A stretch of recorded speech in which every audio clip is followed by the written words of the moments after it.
या देवी सर्वभूतेषु मां शैलपुत्रीरूपेण संस्थिता। नमस्तस्यै नमस्तस्यै नमस्तस्यै नमो नमः। कुमकुम भरे कदमों से आए मां शैलपुत्री आपके द्वार, सुख संपत्ति मिले आपको अपार। आप सभी भक्तजनों को नवरात्रि की मंगल शुभकामनाएं। मां शैलपुत्री आप सभी भक्तजनों का कल्याण करे। प्रिय भक्तजनों, आज नवरात्रि के शुभ अवसर पर आप सुनेंगे मां शैलपुत्री की संपूर्ण कथा। हिमालय की पुत्री होने के कारण इन्हें शैलपुत्री कहा जाता है।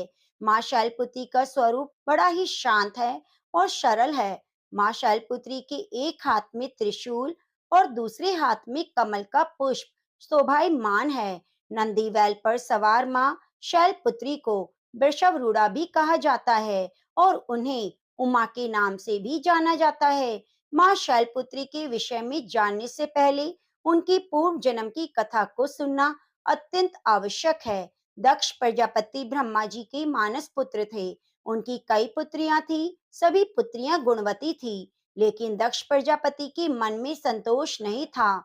वे चाहते थे कि उनके घर में एक ऐसी पुत्री का जन्म हो जो सर्वगुण संपन्न हो और सर्व विजयी हो। तब प्रजापति दक्ष के एक ऐसी पुत्री के लिए कठिन तप करने लगे। तप करते करते बहुत दिन बीत गए।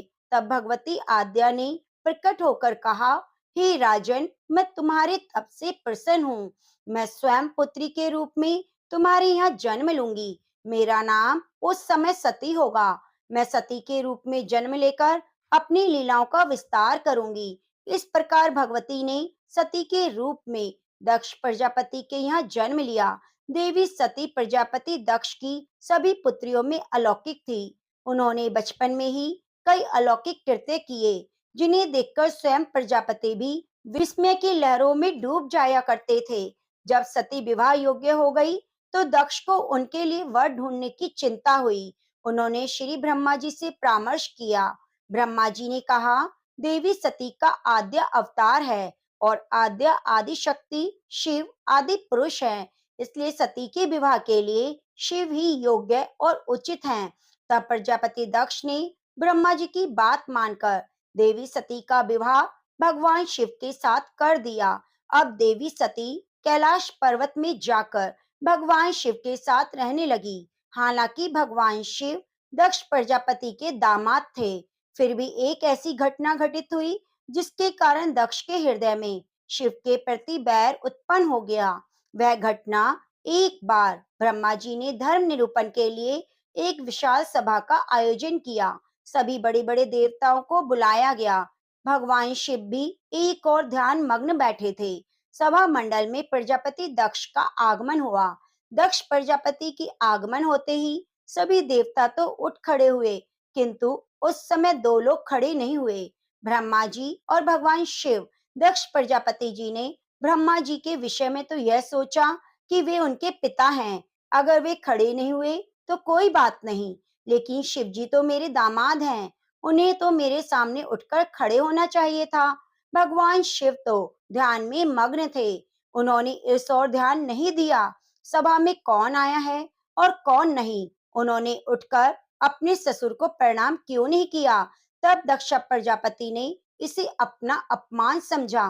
केवल इतना ही नहीं, उनके हृदय में भगवान शिव के प्रति ईर्ष्या की अग्नि जल उठी। अब वे उनसे बदला लेने के लिए उचित समय और अवसर की प्रतीक्षा करने लगे। भगवान शिव को तो किसी के मान और किसी के अपमान से क्या भला मतलब था। वे तो सबको एक समान भाव से देखते थे।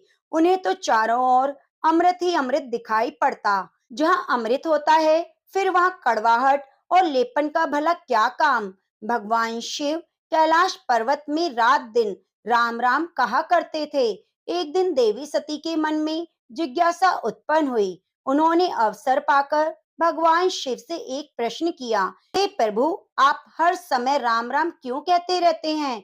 राम कौन है? तब भगवान शिव ने देवी को उत्तर दिया कि देवी राम आदि पुरुष हैं, स्वयंभू हैं और मेरे आराध्य हैं, सगुण भी हैं, निर्गुण भी हैं।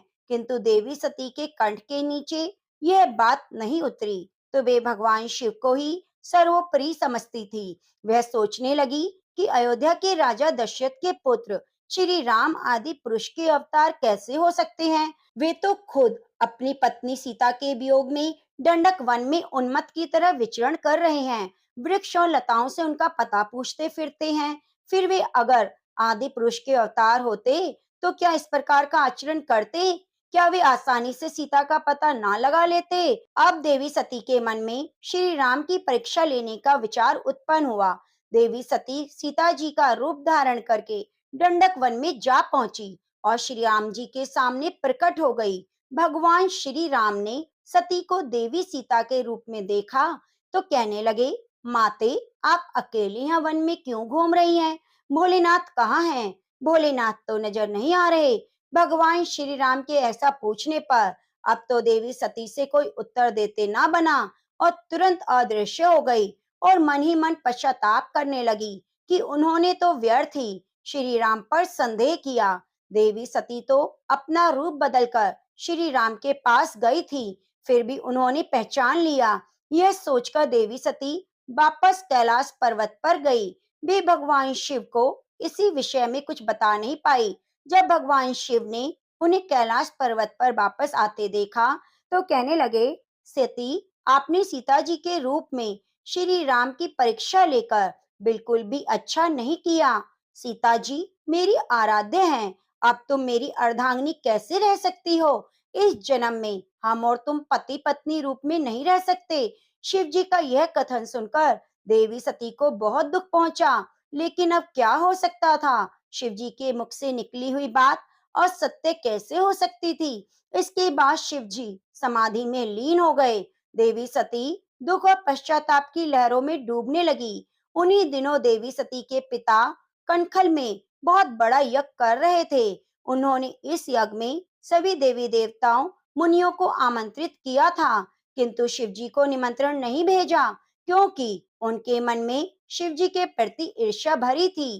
कैलाश पर्वत पर जब देवी सती को यह पता चला कि उनके पिता बहुत बड़ा यज्ञ कर रहे हैं, तो उनका भी मन यज्ञ में सम्मिलित होने के लिए मचल उठा। उसी समय आकाश मार्ग से कई विमान उनके पिता के यहाँ होने वाले यज्ञ में जाते हुए दिखाई पड़े। देवी सती ने उन विमानों को देखकर भगवान शिव से पूछा कि प्रभु, ये सभी विमान किसके हैं और कहाँ जा रहे हैं? तब भगवान शंकर ने बताया कि आपके पिता ने एक यज्ञ की रचना की है। देवता और देवांगना इन विमानों में बैठकर उसी ओर जा रहे हैं। तब देवी सती ने प्रश्न किया, प्रभु, क्या मेरे पिता ने आपको यज्ञ में सम्मिलित होने के लिए निमंत्रण नहीं भेजा? भगवान शिव ने उत्तर दिया कि आपके पिता मुझसे बैर रखते हैं, फिर भला मुझे क्यों बुलाएंगे? देवी सती मन ही मन सोचने लगी, फिर बोली, हे नाथ, यज्ञ के अवसर पर मेरी बहनें भी जरूर आएंगी। मुझे उनसे मिले बहुत दिन हो गए। अगर आपकी आज्ञा है तो मैं पिता के घर जाना चाहती हूँ, यज्ञ में सम्मिलित होना चाहती हूँ, अपनी बहनों से मिलना चाहती हूँ। भगवान शिव ने देवी सती को समझाया कि देवी, इस समय वहां जाना उचित नहीं होगा। आपके पिता मुझसे बैर भाव रखते हैं, मैं आपका अपमान सहन नहीं कर सकता और फिर किसी के घर बिना बुलाए नहीं जाना चाहिए।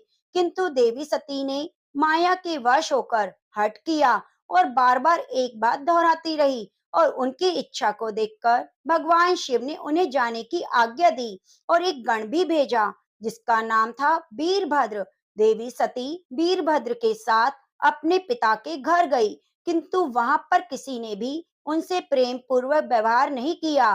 दक्ष ने भी उन्हें देखकर कहा, तुम यहाँ पर क्या मेरा अपमान कराने आई हो? अपनी बहनों को देखो, वह किस तरह से सुंदर अलंकारों से विभूषित होकर आई हैं। वह तुम्हें बागंबर छोड़कर भला और क्या पहना सकता है? दक्ष के ऐसा कहने से देवी सती के हृदय में पश्चाताप का सागर उमड़ पड़ा और वे पश्चाताप करते हुए सोचने लगी कि उन्होंने यहाँ आकर बिल्कुल भी अच्छा नहीं किया।